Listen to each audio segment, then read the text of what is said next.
गिबियावनो नोंथांमोननि बे चेनेलफोरनिसिम माने जोंनि कामरुप मेट्र' जिल्ला इउनाइटेड बड' पिपल्स फेडारेसननिफ्राय हाजासे माने खुलुमनायखौ बावहरबाय। आरो दिनैनि जिथु जोंनि इउनाइटेड बड' पिपल्स फेडारेसन कामरुप मेट्र' जिल्लानि जिथु गेवलां मेल, बे गेवलां मेलाव जोङो मोनब्रै हाबाफारि लानानै बे गेवलां मेलखौ खुंनाय जादोंमोन। गिबियावनो जोंनि जिथु जिल्ला कमिटि, बे जिल्ला कमिटिखौ जोङो रिसाफुल माने सोलाय सोल' आरो बिबानफोरखौ एसे सोलाय सोल' खालामनाय जादों। बेयो थामथि बोसोरारि गेवलां मेल, जिहेतु 3 बोसोर जालांबाय नालाय, बिनि गेजेरावबो बिबानफोरखौ माने एसे सोलाय सोल' खालामनाय बा खायसेया बेबायदि बिबानावनो थाफिनबाय, खायसेया माखासेया सेन्ट्रेलाव आपग्रेड जानानै थांबाय।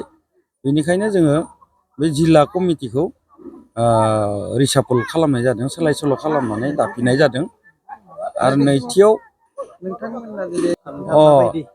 दिनै जोंनि जिथु दैदेनगिरिफोर जिल्लानि माखासे बिबानाव थानाय बिबानगिरि बिथांमोना आंखौ दिनै इउनाइटेड बड' पिपल्स फेडारेसन कामरुप जिल्लानिफ्राय मेट्र' जिल्लानिफ्राय आंखौ आफादगिरि महरै सायख'दों।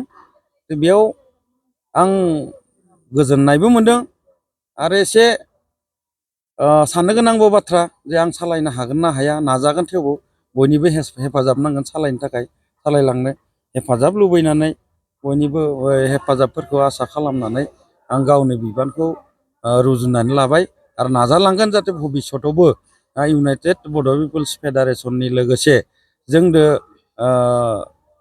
बड' पिपल्स पार्टि, जोंनि कामरुप जिल्लानि जिथु पेरेन्टस बडि दं बा इउथ उइंस दं बा वमेन उइंस दं बड' पिपल्स पार्टिनि, बिथांमोनजों लोगोसेयैनो बोरैहाय जोंनि जिल्लानि रायजो राजा, बर' रायजो राजाफोरखौ सालायलांनो हागोन, बेनि सायाव जों नोजोर लाखिगोन। नंगौ, बे बाथ्रायाथ' दा जिहेतु नोगोरमा, बे नोगोरमायाव बायदिसिना जिल्लानिफ्राय, आसामनि बायदिसिना जायगानिफ्राय फैनानै बे नोगोरमायाव, गुवाहाटि नोगोरमायाव संसार जाफैनाय माखासे सुबुंफोर दं। बेनिखायनो किसुमान खामानिखौ मावनायाव जोंहा एसे जटिलता फैयो। जेरै माखासे गुबुन हारिनि मानसिफोरनि गेजेराव न'नै न'थाम बिदिनो हाबसनलाबायनानै बर' रायजोफोरा संसार जागासिनो दङ। बे न'नै न'थाम बिदिनो सेरखाय बेरखाय थानाय बा गामियाव थानायखिनिखौथ' गामि महरै थानायफोरखौ, समाज महरै थानायफोरखौ जों मोनो।